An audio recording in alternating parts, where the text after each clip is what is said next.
Halo rekan muda, apa kabar? Maaf nih, saya baru bisa buat video lagi setelah break sebulan lebih karena sakit ya. Kondisi pandemik ini juga saya terjatuh sakit juga akhirnya. Jadi saya harus bed rest total agar benar-benar sehat dan pulih kembali rekan muda. Jadinya saya harus vakum untuk buat video dengan waktu yang lumayan cukup lama.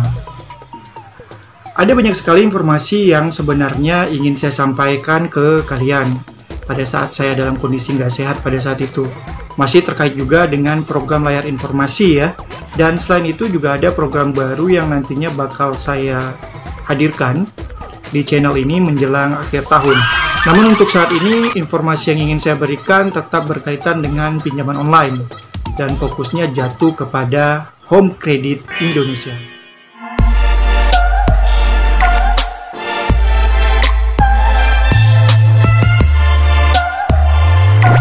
Jadi tema yang lebih spesifik lagi adalah bagaimana jika Home Credit Indonesia itu memutuskan kontrak kita dan mengancam untuk melunasi pinjaman atau hutang kita saat itu juga. Jadi Anda sudah bisa membayangkan kalau tiba-tiba Anda mendapatkan SMS harus melunasi tagihan atau pinjaman Anda sebesar yang sudah ditentukan dari pihak mereka ya. Mungkin beberapa rekan muda ada yang pernah mendapatkan ancaman SMS seperti ini, atau juga mempunyai keluhan juga yang seperti ini. Nah, buat kalian yang sudah mendapatkan SMS tersebut, nggak usah panik dan juga khawatir. Jangan terburu-buru untuk berpikiran kalau kalian bakal dipenjara atau didenda sampai ratusan juta, ya, atau apapun itu, di mana pikiran kalian itu sudah tersugesti dengan hal-hal yang negatif. Di video ini saya akan menjelaskan bagaimana pihak fintech tidak bisa menuntut kalian jika gagal dalam membayar. Ingat ya, gagal bayar bukan gak niat bayar. Dan sebelumnya, jika kalian suka dengan channel ini, bantu saya untuk menyebarkannya kepada orang-orang terdekat atau kenalan Anda yang bingung atau khawatir menghadapi pinjaman online tersebut. Jadi sebelumnya saya mau kasih tahu kalau HCI atau Home Credit Indonesia sendiri itu merupakan perusahaan pembiayaan berbasis teknologi global ya, yang menyediakan layanan pembiayaan baik secara online dan juga offline. Jadi pembiayaan yang ditawarkan itu kayak gadget, barang elektronik, dan juga furnitur. Dan selain itu, rekan muda, Home Credit Indonesia juga melayani pembiayaan multiguna untuk keperluan renovasi rumah, berlibur, dan juga biaya pendidikan. Nah, permasalahannya di sini adalah bagaimana jika kondisi kalian saat ini udah nggak mampu lagi untuk membayar, nah, ya, melanjutkan pembayaran maksudnya. Apa yang kalian lakukan? Menghilang bagai hantu, menghindari dengan berbagai macam alasan, atau hadapi ancaman debt collector ataupun debt call tersebut dengan logika akal sehat. Memang menghadapi debt call atau debt collector bisa membuat kita stres, khawatir, bahkan takut ya, dengan teror ataupun ancaman-ancaman dari mereka. Seakan-akan mereka itu bisa melukai kita secara fisik. Oh, nggak semudah itu ya, Ferguson. Mereka nggak akan berani berkutik jika kita mempunyai alasan berpikir yang tepat. Ingat, sekali lagi, ini hanya untuk Anda yang memang sudah tidak mampu membayar dan menanyakan bagaimana solusinya. Saya mulai mencoba menjelaskan bagaimana jeratan hukum yang sering dijadikan senjata atau ancaman bagi para DC tersebut kepada debiturnya. Nah, untuk orang awam seperti kita ya, rekan muda, ada baiknya Anda menonton ataupun melihat video ini sampai tuntas. Karena ini sangat penting terutama buat Anda yang sering merasa khawatir dengan ancaman para DC tersebut. Terlebih jika mereka mencoba menyerang secara verbal ya, atau dengan kata-kata kasar.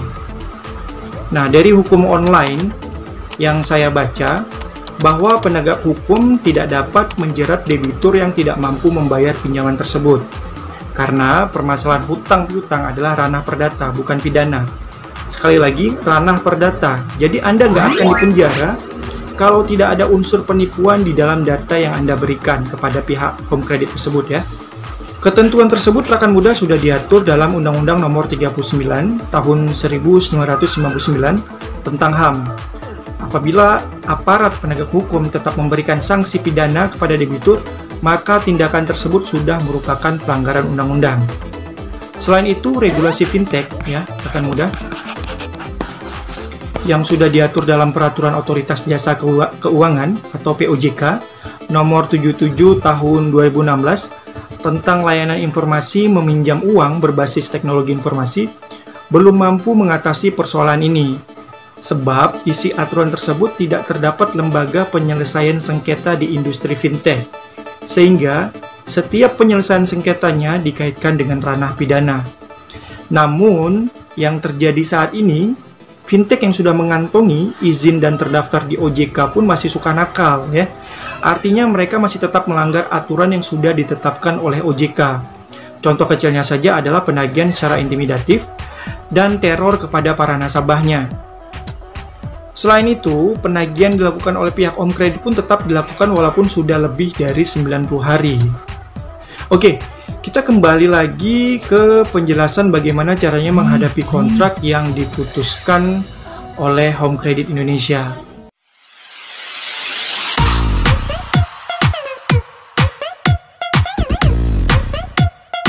Sebenarnya saya pribadi juga pernah menanyakan kepada sales Home Credit sendiri ya, mengenai isi dari kontrak yang tertera pada saat kita akan mengajukan pinjaman atau kredit barang. Mereka sendiri kebanyakan tidak memberikan kesempatan kepada calon pembeli atau nasabah untuk membacanya. Di sini sebenarnya kedua belah pihak benar-benar butuh, sehingga sangat jarang dari kita sebagai calon pembeli atau nasabah untuk meminta isi dari perjanjian tersebut. Dari pihak sales pun biasa mereka dikejar target, jadi mereka tidak mau membuang waktu untuk menjelaskan kepada nasabahnya. Jadi pastikan ke depannya kita jangan malas membaca isi kontrak perjanjian apapun, karena itu sangat penting di kemudian hari. Yang harus kita perhatikan di sini adalah kemampuan kita yang tidak mampu melanjutkan pembayaran lagi. Kalau memang Anda tidak mempunyai uang, jangan dipaksakan untuk membayar. Fokus dulu kepada keluarga Anda dan kebutuhan sehari-hari Anda. Apalagi jika dari pihak mereka itu menyarankan Anda untuk mencari dana talangan atau meminjam ke saudara dan kerabat Anda. Jangan pernah kalian ikuti. Omongan DC tersebut jangan kalian pedulikan ya. Kalau diikuti ya tambah lagi permasalahan kita untuk membayar hutang ke rekan atau saudara kita tersebut. Intinya, tidak ada unsur penipuan yang rekan muda lakukan.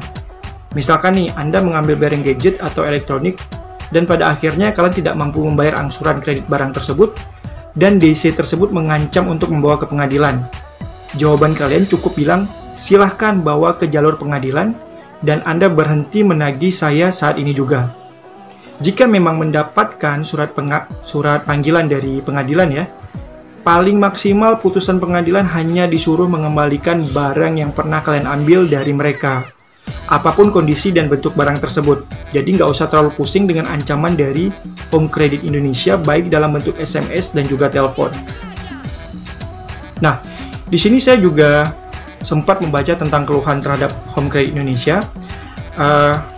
Rekan muda boleh lihat nanti ya, saya akan tampilkan di layar. Jadi ceritanya ibu ini mempunyai pinjaman multiguna sebesar 13 jutaan. Dan karena pandemi usahanya agak sulit dan akhirnya terdampak ke angsuran ya, ke pembayaran angsuran. Jadi beliau sudah melakukan permintaan restrukturisasi melalui email, ada balasannya. Dari pihak HCI menjawab dengan memberikan beberapa persyaratan, beliau pun memenuhi persyaratan tersebut. Namun saat beliau sudah mengirim kelengkapan berkas, tidak ada tanggapan dari pihak Home Credit sampai video ini ditayangkan. Dan yang didapat oleh ibu ini tetap teror dan ancaman dari pihak debt collector ataupun debt call tersebut. Jadi buat rekan muda, anggap aja SMS tentang pemutusan kontrak tersebut adalah hal yang biasa saja, tidak usah ditakuti dan dibuat pusing. Apalagi jika rekan muda sampai melakukan tindakan yang aneh-aneh ya, sampai malah berpikir untuk mengakhiri hidup. Riba memang sangat mengerikan. Hidup kita pasti selalu dirundung masalah, entah itu keluarga sakit, musibah karena pekerjaan, dan hal-hal yang sangat merugikan kita. Kenapa saya mengatakan seperti itu? Karena saya sendiri sudah mengalaminya, rekan muda. Teman-teman di grup Stop Pinjol juga mengalami hal yang sama. Jadi hidup seakan tidak nyaman dengan mempunyai hutang riba di dalam hidup kita. Jadi alangkah baiknya perlahan kita tinggalkan hal-hal yang berbau riba. Insya Allah hidup kita akan lancar dan berkah.